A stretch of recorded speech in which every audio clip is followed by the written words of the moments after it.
کہ 1945 میں جب جنگ بندی ہوئی نا، جو دوسری جنگ عظیم چل رہی تھی، تو اس دوران چونکہ فیشزم کے خلاف سب کا اتحاد بن گیا تھا، یورپ سے، اور سوویت یونین بھی اس میں شامل تھا، تو اس کے نتیجے میں ایک اکٹھی تنظیم بن گئی تھی، World Federation of Trade unions.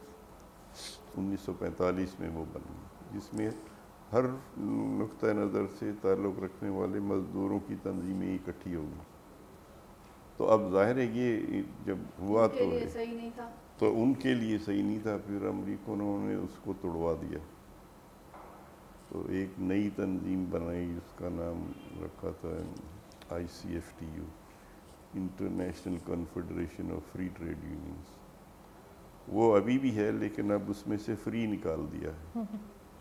اس کی اب صورت نہیں، کیونکہ سوویت بلاک جو ہے وہ ٹوٹ گیا ہے۔ تو وہ اس ماحول میں یہ پرانے جو قوانین تھے، یہ دونوں ایوب خان نے اکتوبر 1958 میں براہ راست ٹیک اوور کیا، تو 1959 میں اس نے وہ دونوں قوانین ختم کیے، ایک جو 1926 کا ٹریڈ یونین ایکٹ تھا، اور ایک 1947 کا، اس کو ٹریڈ ڈسپیوٹس ایکٹ کہتے تھے، کہ تنازعات کو کیسے حل کرنا ہے۔ لیکن جب وہ ختم کر دیے تو اگلے 10 سال کوئی قانون اس طرح سے مؤثر نہیں تھا، تو کہا جی ہر ادارے میں ایک کمیٹی بنا لو جو مینجمنٹ سے بات کر لیا کرے۔ تو جب نیا لا بنا تو انہوں نے اس کو دونوں کو مکس کر دیا، جو industrial relation ordinance American model جو تھا، وہ پورا 17 سر کہہ رہے ہیں 17 میں ہم آئے تھے، یہی سب کا ڈیمانڈ تھی کہ یونین رجسٹر ہو۔ ہاں، تو اب وہ پھر یہ ہوا لا، تو اس میں پہلے یہ تھا کہ ایک صرف ادارے میں یونین بنے گی، پوری صنعت کی یونین اکٹھی نہیں بنے گی۔ پھر انہوں نے یہ کر دیا کہ جو ایک ادارے میں ایک سے زیادہ یونین بنے گی تاکہ جمہوریت ہو، تو اب جو ہے وہ ہر ادارے میں 8، 9، 10 یونینیں بن سکتی ہیں، 2-3 تو ان کی اپنی ہوتی ہے، وہ سب میجورٹی انہی کی ہوتی ہے، لیکن یہ کہ وہ ان کی طاقت نہیں ہوتی۔ ابھی آپ لوگوں کا دیکھیں نا، ایک چھوٹا سا گروپ ہے، پھر بھی پریشانیاں تو سب کو ہوں گی نا۔ ہاں ظاہر ہے، وہ پریشان کرنے کے لیے تو بنائی جاتی تو ہے۔ وہ اس کو کاؤنٹر کرنے کے لیے ہم لوگوں نے کچھ چیزیں ڈلوائی تھی، تو پھر جب یہ ہوا، کبھی کرو، جب یہ جو ورکر مل کے ایک یونین بنانا چاہتے ہیں، آپ کو کیا اعتراض ہے؟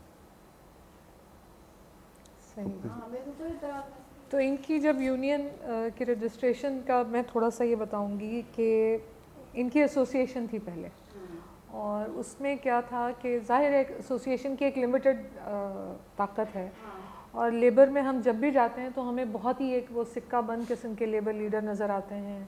زیادہ تر جن کا عموماً ورک پلیس سے کوئی خاص تعلق نہیں ہوتا ہے۔ تو کوشش ہمیشہ ہی ہوتی تھی کہ ورکرز کی یونینز بنتی رہیں۔ تو ان کو بھی ہم نے کہا کہ آپ لوگ اپنی یونین بنوائیں، نہ صرف ان کو بلکہ جو ہیلتھ سیکٹر میں اور لوگ ہمیں ملتے رہتے ہیں، ہم سب ان سے یہی کہتے ہیں کہ اب ایٹ لیسٹ سندھ میں اس بات کی گنجائش ہے کہ آپ اپنی یونین خود سے بنا سکتے ہیں اور اپنی نمائندگی بھی کر سکتے ہیں۔ تو جب ان لوگوں سے بھی بات ہوئی، پھر ہم نے آپ سے درخواست کی کہ آپ اس حوالے سے کچھ جو بھی لیبر ڈپارٹمنٹ کے ساتھ ڈیل کرنا بھی کوئی آسان کام نہیں ہے، تو وہ جو پروسیس رہا، بشرا تھوڑا اگر آپ اس کے بارے میں بتائیں، پھر ہم جو یونین کے جو مقاصد ہیں آپ کے، اور آگے اس کو کیسے لے کے چلا جا سکتا ہے۔ 2017 میں جو کانفرنس، لیبر کانفرنس ہوئی تھی، اسی میں ہی سر کو سب نے کہا تھا کہ سر یونین رجسٹر ہونی چاہیے، کیونکہ ایک ویلفیئر ایسوسی ایشن اور ایک یونین کی طاقت میں بھی فرق ہوتا ہے، اور گورنمنٹ بھی جو ہے اس کو سیریس نہیں لیتی۔